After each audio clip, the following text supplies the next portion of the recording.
সেদিন হঠাৎ কথায় কথায় আমার এক বন্ধুর সাথে আমি ঠিক করলাম আমরা মর্নিং ওয়াকে যাব। যখন মর্নিং ওয়াকে এলাম, হঠাৎ আমার বন্ধু আমাকে মেরে বেরিয়ে গেল। অবশ্য আমিও ছাড়ার পাত্র নই। যখন আমি বন্ধুর সাথে দৌড়তে শুরু করলাম, আমি দেখলাম যে তার দৌড়ানোর গতি আমার থেকে ভীষণ বেশি।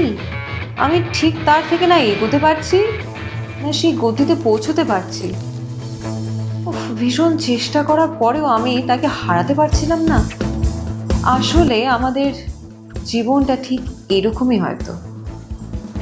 আমরা আমাদের অতি আপনজনকেও নিজেদের প্রতিদ্বন্দ্বী বানিয়ে দিই, তাকে হারানোর চেষ্টা করি, কিন্তু আসলে নিজেদেরই হারিয়ে ফেলি।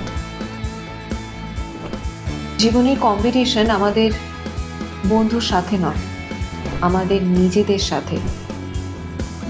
বন্ধুর এগিয়ে যাওয়াকে হিংসের মনোভাবে না দেখে যদি তার সাথে তার থেকে অনুপ্রেরিত হয়ে নিজেকে আরো ভালো করার চেষ্টা করি, তাহলে সেই লক্ষ্যে এক না একদিন নিশ্চয়ই সফল হব আমরা।